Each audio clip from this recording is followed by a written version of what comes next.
This is something from the CSL Global Themes.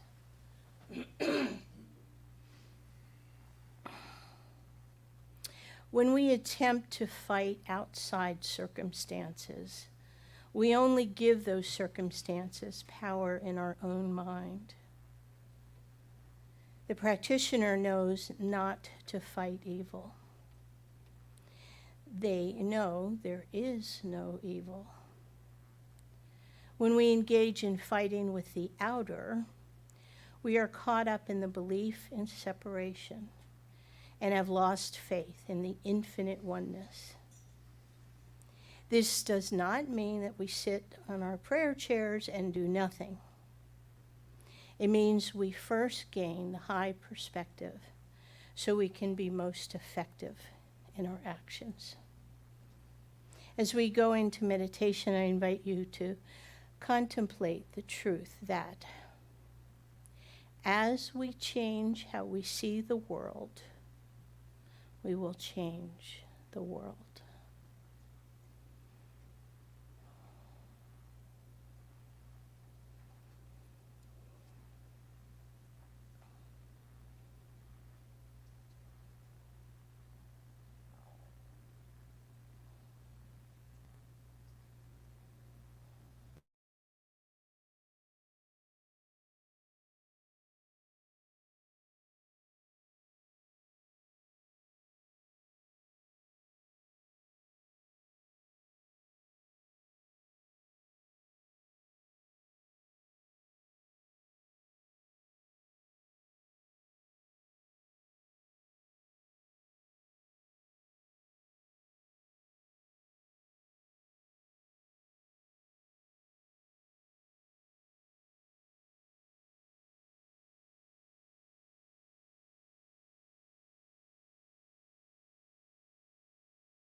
As you bring your attention back to the sound of my voice, and know that there is only God. Everything. There is no thing, there is nothing outside of God.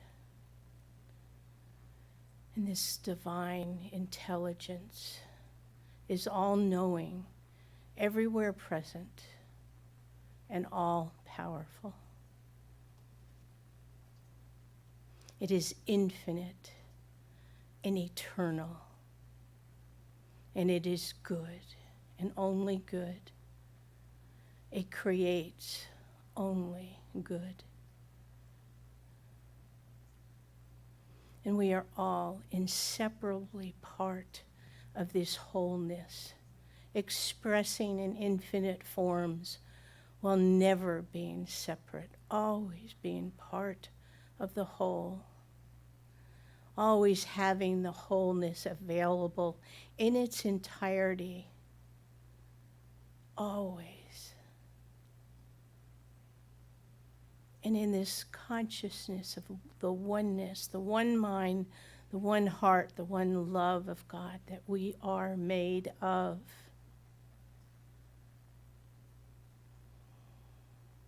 I know for each of us that that power and that wisdom, intelligence, and love of God lives in us, and we live in it.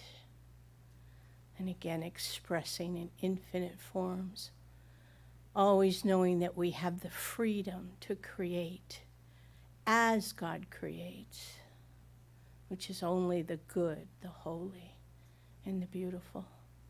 And I give great thanks that we come here today to more fully understand, to allow, to embrace, to embody the truth of our being. And I give thanks in advance that the words are being divinely inspired through Mary and through Joe and through our technicians and through every one of us, because it is all a part of the infinite wholeness and joy and love and peace. And I speak these words into the law of mind, knowing it is always true. And so it is. And let's welcome back Joe Rathburn again. Thank you. Thank you very much. Good morning, everybody. I brought my band with me. And we're going to play a couple of songs for you today. This first one being just a celebration of the day. And it's called Wonderful.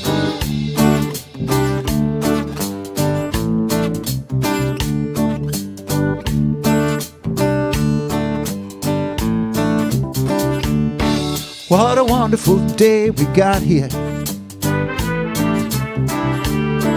Kind of day that just makes me smile. Sun is out and the sky is so clear. Mother Nature decked out in style. So go away, bad news, I don't need you. It ain't no day for blues. I'm kicking my heels up. What a wonderful day we got here.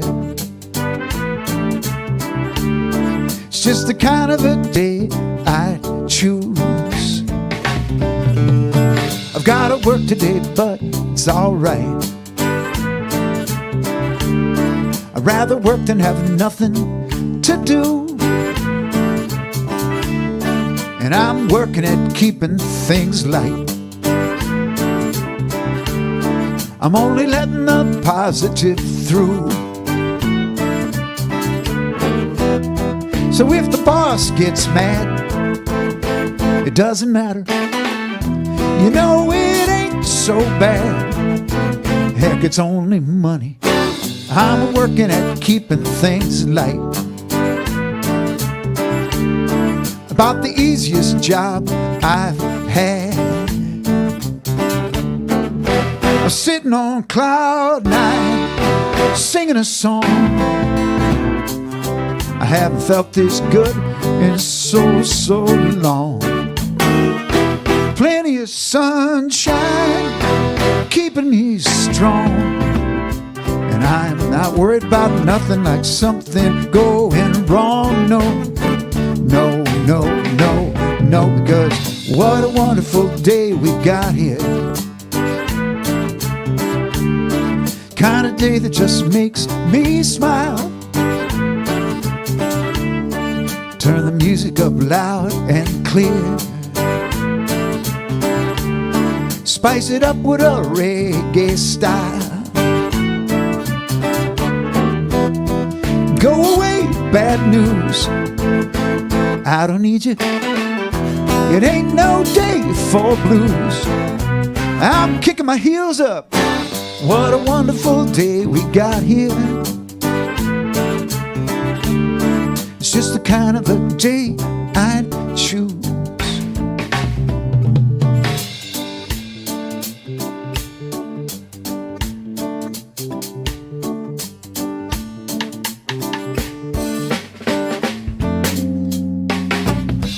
Wonderful morning.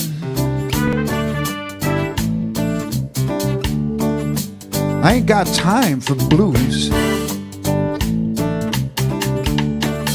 Round about this evening, I'm putting on my dancing shoes.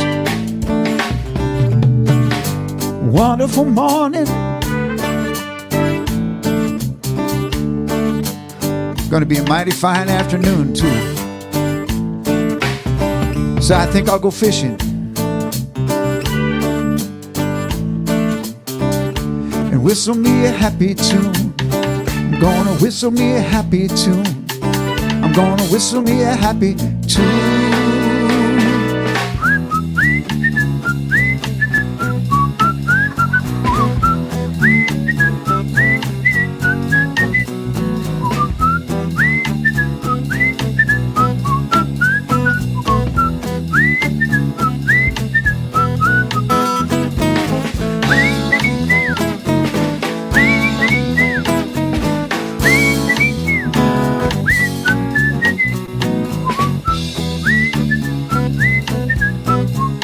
Hey, Obie.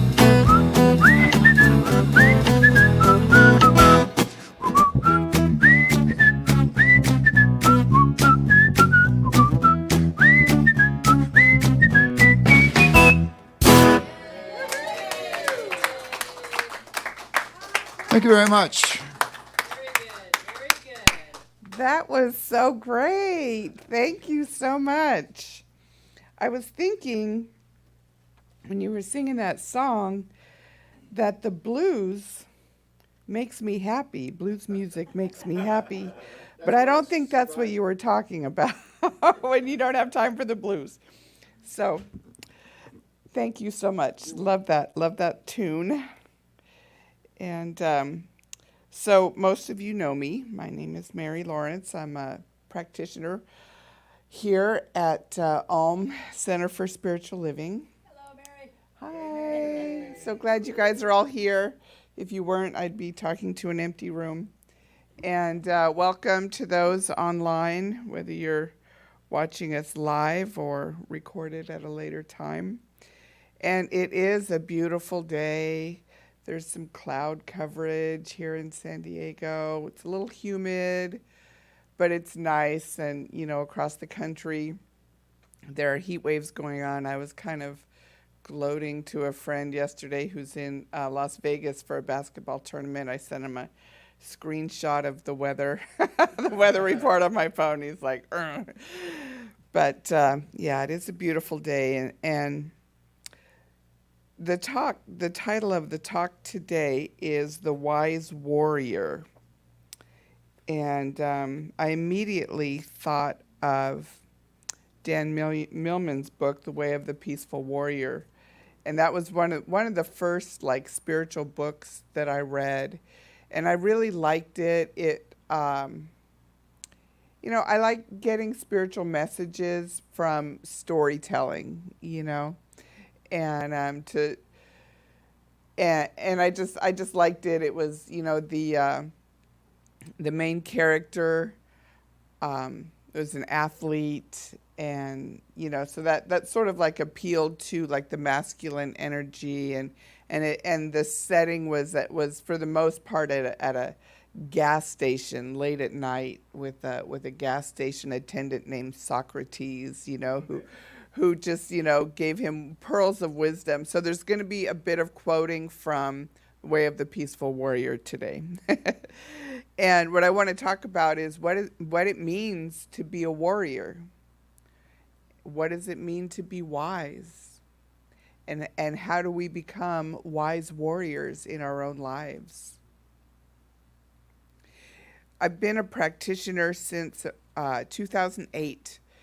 And for about the first 10 years of my journey as a practitioner, I was really focused on working with women, working with mothers, and helping them to de-stress their lives, you know. In the last 5 years, I've been working with felons in substance abuse treatment, you know.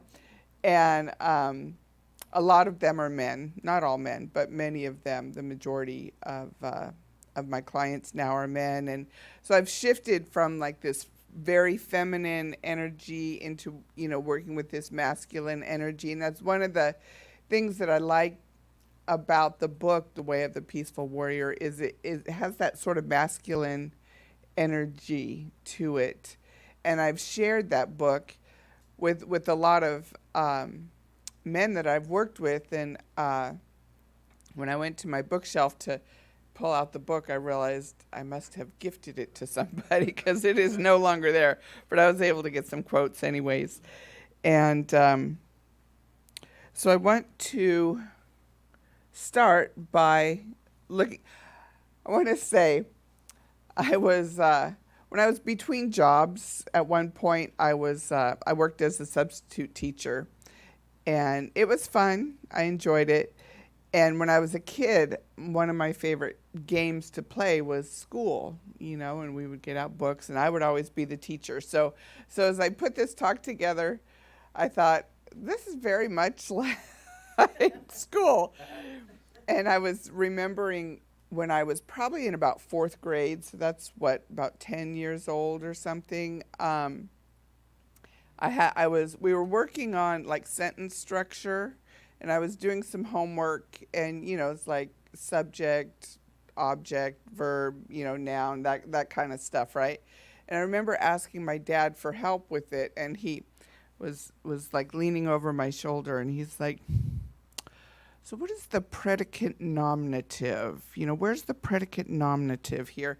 And I was like, what's a predicate nominative, you know? And I just have to say, I still don't know what a predicate nominative is. I've made it this far, but I am able to sort of deconstruct things. So that's what we're going to do. So I looked up the definition of a warrior, and is brave or experienced soldier or fighter. I thought, that's kind of a hokey picture. but I'm like, that's not exactly what I'm feeling in this talk. So, a person engaged or experienced in warfare, a soldier. A person who shows or has shown great vigor, courage, or aggressiveness, as in politics or athletics. I'm like, okay, it's getting a little closer, right? So I thought, what does it take to be a warrior?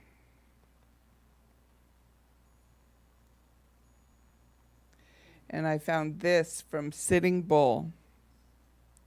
He said, the warrior for us is one who sacrifices himself for the good of others. His task is to take care of the elderly, the defenseless, and those who cannot provide for themselves, and above all, the children, the future of humanity. So I love that, and I love that it's, you know, a strong, powerful man and talking about taking care of the children, the future of humanity. So it's sort of that blend of the masculine and feminine there in my interpretation of it. And I was telling Victoria, we were talking before service this morning, and I was saying I picked up an extra shift yesterday. Actually, this week, I was talking to a coworker, and we were, what are you doing this weekend? You know, and I said, well, I'm doing this talk. And he said, oh, I bet you have it all planned out. Is everything all ready to go? And this was like midweek. I said, no. You know? And my process is, you know, I've known for a month or so that I was going to be here speaking today, and I'm speaking in place of Reverend Sherry. And so I just sort of like sat with the topic and just sort of marinate in it, for a while. And then the week before, I start jotting things down and taking notes, and then like Friday, I sit down and write the talk, and Saturday I edit it and revise it and make sure the PowerPoint's done. And then here I am Sunday, right? In the office making little notes 5 minutes before I come up here. So when my friend said, "Are you all ready?" I was like, no, because I like to allow the space for Spirit to move and inspire, right? Because if I wrote it last month and, had it in black and white and then just came up here and gave my talk, I feel like, that it's just not as organic, right? So yesterday I picked up an extra shift, and I was talking to my coworker, and she says, "What are you doing this weekend?" And I told her I was going to be speaking. She said, "What's the topic?" And I told her, and she's like, "Tell me about it. Tell me what you're going to talk about." So I started, telling her, and she said, "I can't believe this." She said in 2016, she was diagnosed with cancer, and she had, I don't know, she wasn't going to go through treatments, she just, I don't know what stage it was, but she went back to South Carolina to see her kids and say goodbye, and she was just planning for her exit. And she said when she was back there, like laying in bed or sitting and looking out the window, thinking like, this is the world that I'm leaving, And she said she was inspired, that she said, God spoke to me and just said, you have to be a warrior. And she said, she just got the message that she had to fight with everything she had, that she ever had in her, and her grandson wasn't even born yet, and she fought. According to her, she went through chemo and the pain and the sickness and showed up to worked through it. And here she is. She's still here today. And she has this amazing little grandson, Gio, whom she adores, And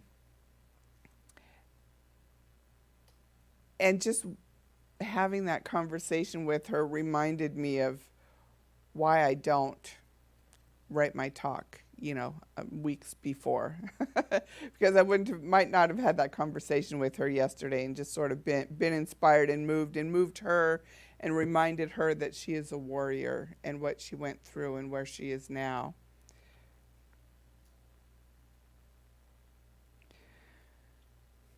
So then I wanted to get the definition of wisdom. Wisdom, having experience, knowledge, and good judgment. And to me that implies some age, some time on this earth, because we're not really born with a lot of wisdom necessarily. I have 3 kids. They say your brain is not fully developed until you're 25. My oldest just turned 24, so I'm like, okay, we're almost there. We're almost there. But some of you may know my mom passed this month. I was thinking about it as I was sitting here. She passed on July 3rd, so it's been 20 days since she passed. And at her very Catholic funeral mass, the priest said, does anybody want to get up and talk about their mom or anybody in the family? And everybody says, nope, not me, not me.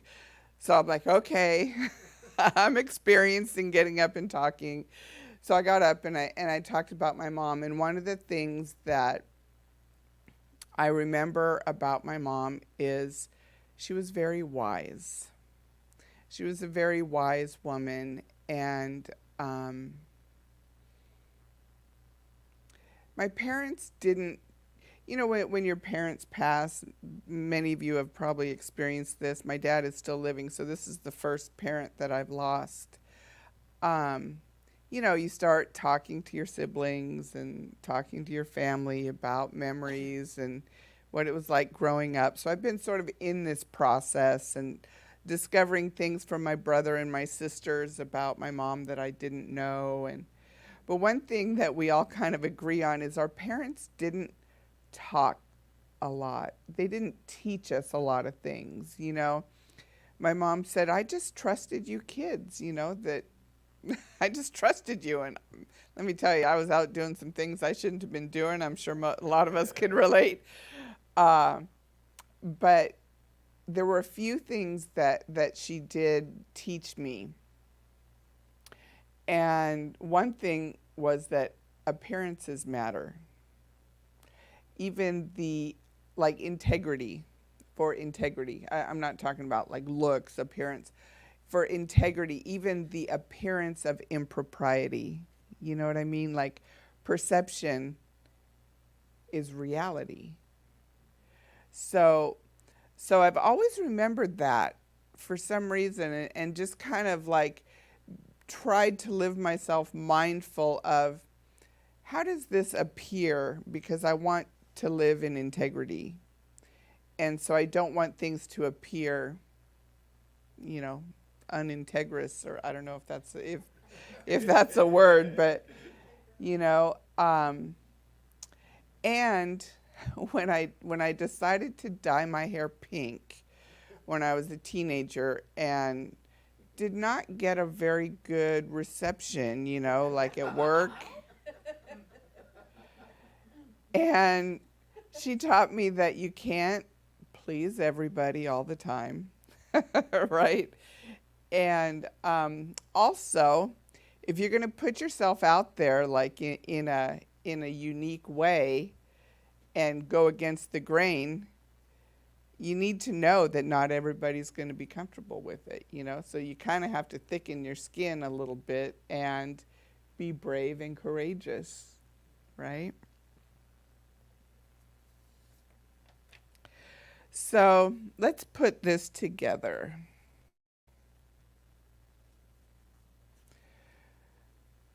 I tried to get it to like come in one plus the other, but I couldn't. So this is our equation. This is school, right? I'm playing school. So if you take vigor, which is vitality and energy in life, right? And you add courage, you add experience, self-sacrifice, knowledge, and good judgment, you get the wise warrior, right? Does that make sense? And Joel Goldsmith is one of my favorite authors, and he didn't write too many books, but this is from A Parenthesis in Eternity. He said, love our neighbor as ourselves. Love our neighbor as ourselves, then, is giving our neighbor the same recognition of the godliness that we give ourselves, regardless of the appearance of the moment. That neighbor may be the woman taken in adultery or the thief on the cross. But we have nothing to do with that. What we have to do with is to love all our neighbors by knowing their true nature, just as we would be loved by having them know our true nature, in spite of what outward appearance may temporarily be evident. So I was thinking when I saw this quote, what's really important in order for us to love our neighbor is for us to love ourselves first, and to be able to see the truth of ourselves first before we can see the truth in our neighbor.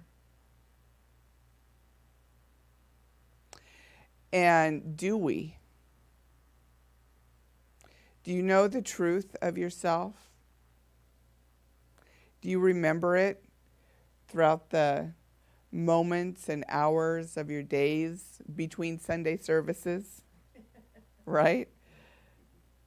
Do you have a spiritual practice that reminds you? I have a prayer partner. I talk about my prayer partner all the time because he's just amazing. And he is so disciplined in his spiritual practice. And when I talk to him, on the phone, and he's telling me about this and that, and he did this sacred covenant this last few weeks working with some other practitioners, and I always feel like I don't measure up because I'm not that disciplined. And another practitioner friend of mine, because I'm very hard on myself. Is there anybody else in here who's hard on themselves? Yeah, right? Another practitioner friend of mine said, Mary, can you just love yourself through it? Can you give yourself a break? And can you give yourself the same love and compassion that you would give a friend who is being hard on themselves? Right? If you're being hard on yourself, I'm going to reach out and say, no, that's not the truth of who you are. Let me remind you, because I can see it. I can see it in you. But I don't always see it in myself. So, in order to truly love our neighbor as ourselves, if we want to love our neighbors in a positive way, we need to love ourselves in a positive way, right? And giving the neighbor the same recognition and kindness, regardless of the appearance, regardless of whether they have pink hair, right? Or in my case, regardless of whether they have tattoos all over their face and they have like FU tattooed on their eyelids. You know what I mean? Like these are my clients that I love, and I can see their pain. It's evident, right?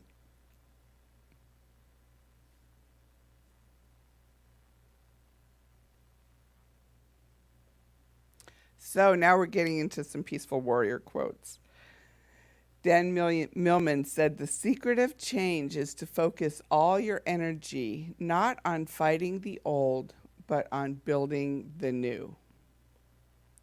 There is certainly value in looking at the old, exploring where we came from, what experiences in our lives have brought us to the point where we are now. What are our beliefs and where did they come from? But we don't want to dwell on that. That's not where we're going to stay. We're going to focus on what does serve me and what does not serve me. That which doesn't serve me, I'm going to let it go, and I'm going to focus on the new and creating the new. That's what we're all about. And Dan Millman, actually it was Socrates, I believe, who said, a warrior doesn't seek pain, but if pain comes, he uses it. When I say Socrates, I mean the character Socrates in the book. He doesn't seek pain, but when it comes, he uses it.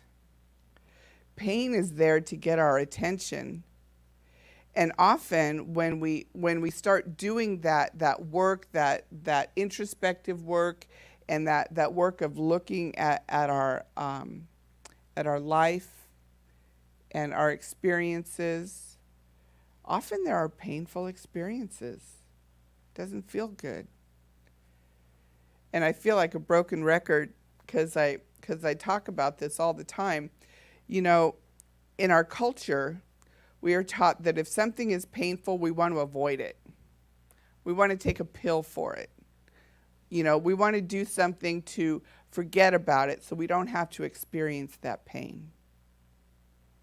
But there is wisdom in that pain. I had an experience, I don't even remember what it was that was going on in my life, but I was really in a lot of emotional pain. And I remember sitting in my car. I was outside Barnes & Noble. I remember sitting in my car and just closing my eyes and allowing myself to move into the pain and asking the question, what is the gift here? What is the gift in this pain? Because there's always a gift. And it depends on our perception. We had an employee appreciation lunch this week. And, I don't eat meat. I eat fish, but I don't eat meat. And they had In-N-Out burgers. They had Costco pizza, and then they had salad and pasta salad and fruit salad and stuff. So, those of us, if you don't eat meat, you know that when you go to a potluck, it's kind of like, oh, here's some salad, here's some fruit, okay, I guess that's my lunch. And so I just, I'm used to it. I just, made my plate, took the pepperonis off the pizza and ate a piece of pizza, and I was sitting there with a coworker, and we were chatting, and somebody else came and sat down. And I said, hello. And she said, oh, I just can't believe this, I don't eat gluten, and I don't eat, and there's nothing here for me to eat. And it's like, oh, wow, that sucks, And I said, well, there's salad and there's fruit salad. And then my coworker and I resumed our conversation, and I guess this woman decided that we weren't the right audience for her or something. I don't know. She got up and she walked away, and we both kind of looked at each other, and we said, wow, she didn't even say hello, And it was a really nice luncheon. It was our supervisors pitched in and bought this food and recognized us. Each of the supervisors got up and bragged about their team and this and that. And it was a very nice event. But I don't think this woman really enjoyed it because she was focused on what was not there, And so I don't think that has anything to do with pain, but sometimes I digress. So focusing on the good, that's what it was. Focusing on the good, because there's always a gift in it. There's always a gift in the pain if we look for it and we ask, right?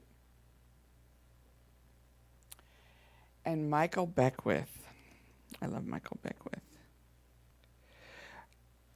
He says, when we pray, we are not trying to make things happen. We're making God welcome. We're welcoming that divine presence into our life when we pray in that moment.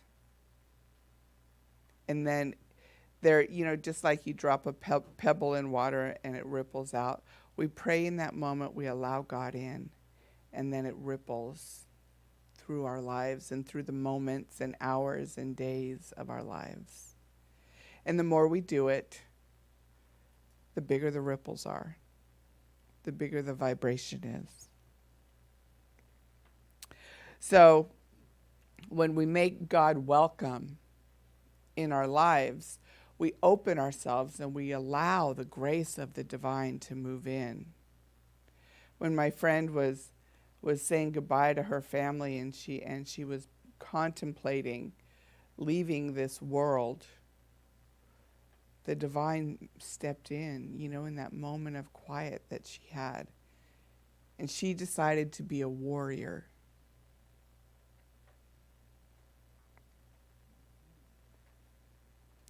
We don't tell God how big our problems are. What do? We tell our problems how big God is.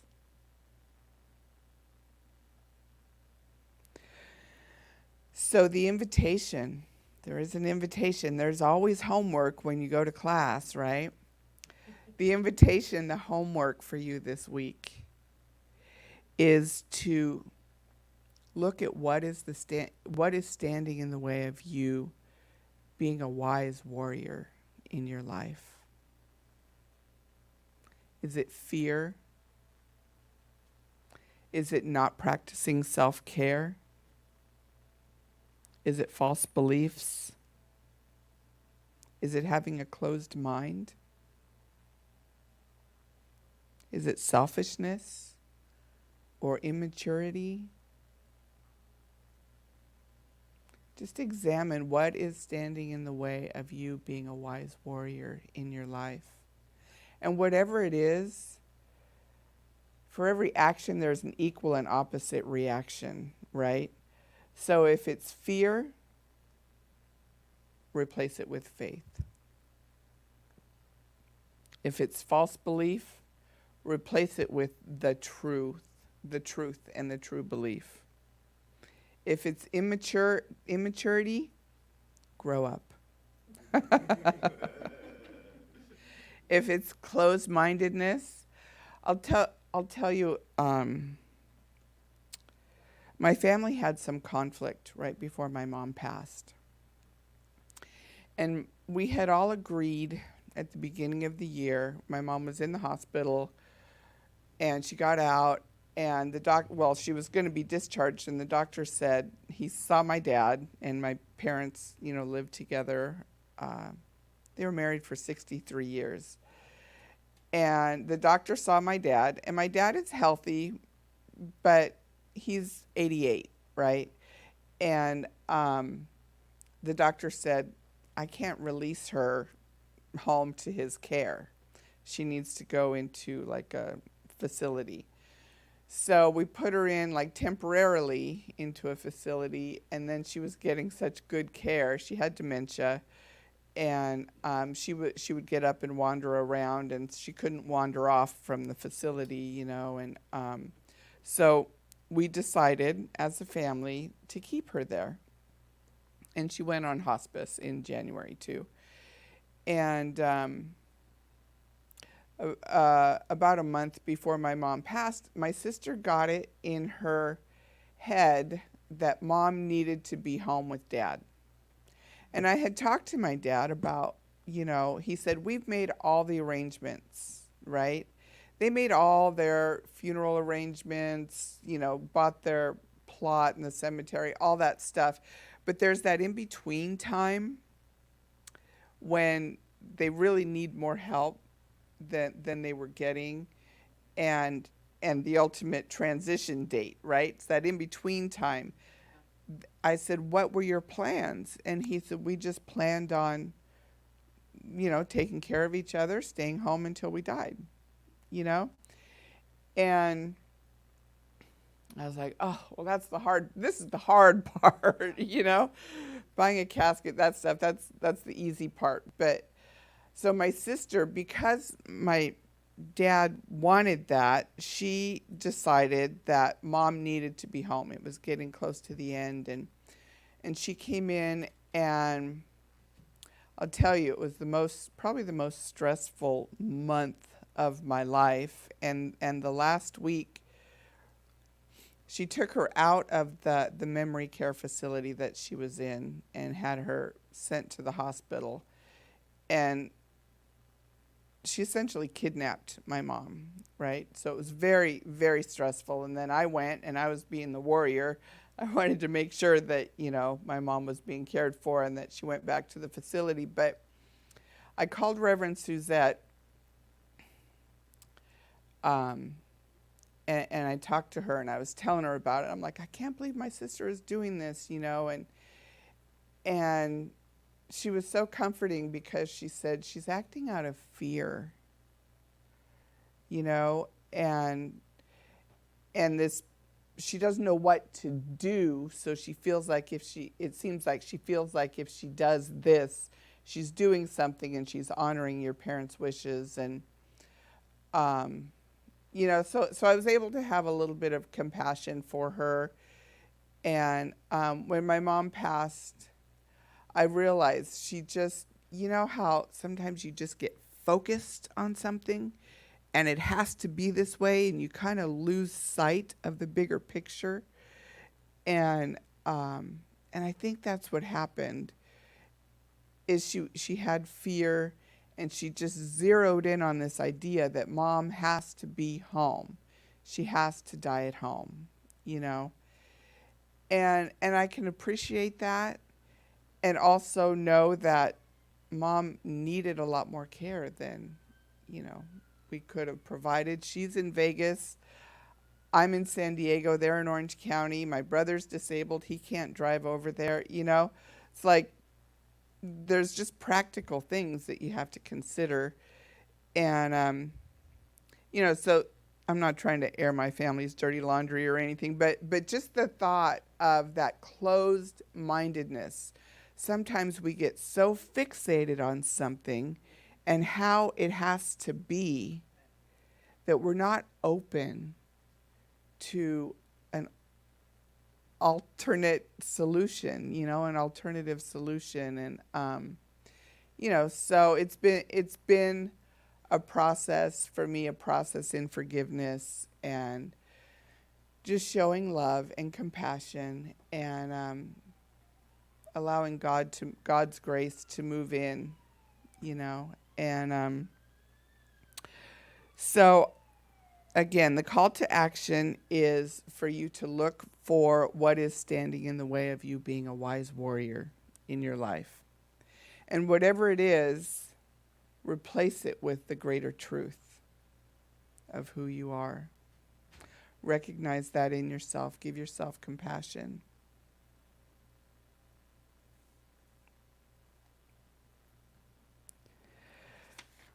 So thank you for being here. If you weren't here, I'd be talking to myself.